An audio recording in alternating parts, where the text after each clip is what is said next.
बचपन में कहानी सुनी थी और उस कहानी को आज मैं आपसे कह रहा हूँ, सुना रहा हूँ। दोस्तों बचपन में हम कहीं न कहीं बहुत सारी कहानियाँ सुनते हैं अपने मम्मी-पापा से, अपने नानी से। तो दोस्तों कहीं न कहीं कह सकते हैं कि जो कहानी होती है, वो कहीं न कहीं बचपन से बहुत ज़्यादा जुड़ी रहती है और बचपन में कहानी सुनना बहुत पसंद होता है सभी को और मुझे ही बहुत था। तो मैंने बहुत सारी कहानियाँ पढ़ी अपनी किताबों से और कुछ ऐसी भी किताबें होती थी जिसमें सिर्फ़ कहानियाँ होती थी, उसको पढ़ा। और आज भी वो दोस्तों जब मैं कहानी की किताबों को पढ़ता हूँ, तो एक अजीब-सा सुकून मिलता है दोस्तों, बहुत मज़ा आता है। दोस्तों ये जो कहानी है ये रंगा सियार है। ये कहानी बहुत ही अच्छी कहानी है और चलिए आइए शुरू करते हैं कहानी को। तो दोस्तों इसमें एक सियार रहता है, सियार जो जंगल में रहता है, वो बहुत भूखा था। उसे बहुत भूख लगी रहती है दोस्तों और भूख लगने के कारण वह खाने की तलाश में इधर-उधर भटक रहा था। वो एक पेड़ के नीचे बैठा हुआ था तभी एक ज़ोर की आंधी चली दोस्तों।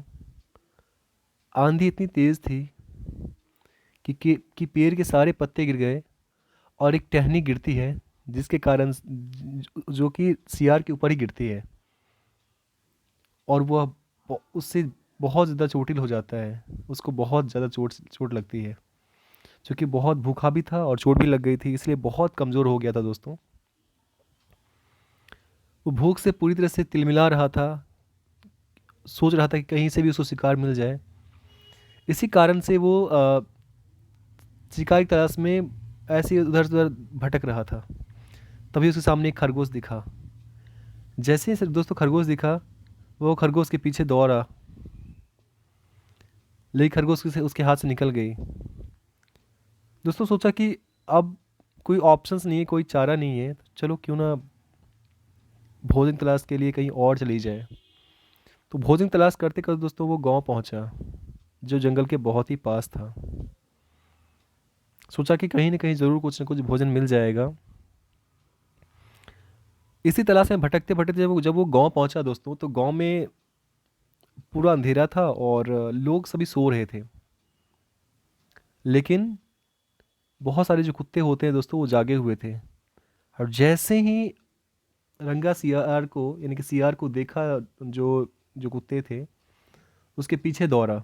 चूँकि सियार बहुत कमज़ोर हो गया था, चूँकि उसको चोट भी लगी थी और भूखा भी था बहुत दिनों से, तो बहुत कमज़ोर हो गया था और डॉग्स बहुत सारे थे। और जब डॉग एक भौंकना शुरू करता है तो बहुत सारे डॉग्स भागते हैं और वो ग्रुप में आके पूरी तरह से हमला करते हैं।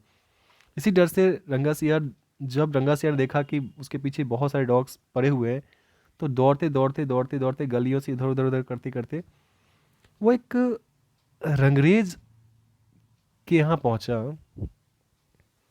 एक बड़ा सा मतलब मांद था। मांद मतलब एक तरह का मतलब गड्ढा था जिसमें पानी भरी हुई थी। दोस्तों रंगरेज बता दूं आपको, रंगरेज बेसिकली दोस्तों वो लोग होते हैं जो कपड़ों को रंगते हैं। शुरुआत में कपड़े वैसे ही होते हैं लेकिन उसको अलग अलग रंगों से रंगा जाता है। तो रंगरेज के यहाँ जो वो मांद था जिसमें पानी रखा हुआ था, वो पानी नीले नीले पानी से भरा हुआ था। लेकिन डॉग्स के डर से, कुत्तों के डर से सियार था, वो उसमें भाग गया और उसमें जाके कूद गया वो। उसके बाद वो मतलब अपना सांस रोक के उसके अंदर बैठा रहा और अपना सब सिर्फ और सिर्फ उसका जो नाक था वो बाहर निकाला हुआ था।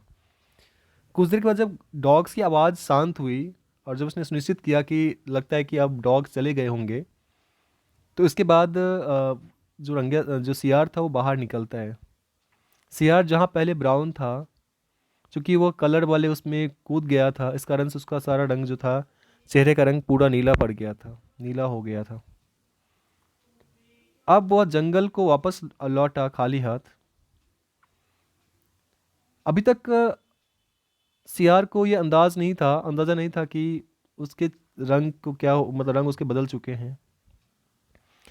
जैसे ही जंगल में जाता है, चूंकि इसका रंग बहुत अलग था पहले से, देखने को तो सियार की तरह था लेकिन इस तरह का जो जानवर था, इस तरह का रंग का जानवर जंगलों में किसी ने देखा नहीं था।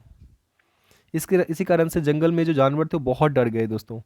उनको लगा कि पता नहीं ये कौन है और ये क्या क्या कर सकता है। तो लोग डर के भागने लगे। और सियार चूंकि दिमाग का बहुत तेज था, तो उसने बताया कि वह उसको भगवान ने भेजा है उसे। और तुम लोग मतलब यहाँ वहाँ के जो मतलब जो जानवर थे, तुम लोग मेरी सेवा करो। अगर मेरी मेरी सेवा में कभी भी कुछ कमी होगी तो मेरे पास ये पावर है कि मैं तुम्हें मार सकता हूँ। बेचारे जो शेर थे, जो जंगल का राजा था, वो भी डर गया। उसको लगा कि हो सकता है कि ये बात सच हो और उसके पास वाकई ये शक्ति हो। तो उसके खाने के लिए शेर वगैरह जो था वो भी उसके सामने पेश करने लगा खाना, वेटर की तरह। बेचारा सियार के मज़े आ चुके थे। बेचारा एकदम कुर्सी बैठा हुआ था और उसके सामने लजीज खाने पर एकदम पसरे हुए थे। और मतलब उसकी सेवा में जंगल का राजा खुद ही सेवा करने में लगा हुआ था। लोग ये समझ रहे थे कि ये भगवान का दूत है, इसकी सेवा करते हैं और इससे उनको फ़ायदा होगा, इससे भगवान खुश होंगे। खैर दोस्तों, कुछ ही दिनों में सियार बहुत मोटा हो गया, क्योंकि बहुत ही आराम से खा रहा था और उसकी ज़िंदगी में मतलब इस तरह का सुख कभी हुआ नहीं था। तो वो बहुत खुश था और सोच रहा था कि भाई ऐसे ही लाइफ चलता रहेगा। खैर कुछ दिन बीते दोस्तों, और दोस्तों एक सियार एक चीज़ और साथ ही साथ सियार ने एक और काम किया दोस्तों। जो रंगा सियार था, उसने अभी अपने सभी भाई बंधुओं को ये आज्ञा दे दी कि तुम लोग इन लोगों को जंगल से बाहर कर दी जाए, जंगल से भगा दिया जाए। कुछ क्योंकि रंगा सियार के डर था ये कि अगर अगर वह देखेंगे, अगर उन लोगों के जो मतलब जात के लोग हैं, जो जो सियार हैं, अगर वो देखेंगे तो हो सकता है इसको पहचान जाएंगे। तो उसको इस बात का डर था, इसलिए उसने झूठ बोला कि इन लोगों से, जंगल के लोगों को खतरा है, इसीलिए उन लोगों को जंगलों से भगा दी जाए। उनको भगा दिया गया। दिन बड़े बड़े ही मज़े से बीत रहे थे। एक दिन की बात है, पूर्णमासी का रात था और बेचारा अपना रंगा सियार सोया हुआ था आराम से। जैसे ही आसमान में चांद चमका और और सियार ने जब देखा चांद को, तो वो हुआ हुआ करने लगा। सियार का ये एक तरह का मतलब एक गुण होता है कि वो चांदनी रात में ऐसा कुछ वो करता है।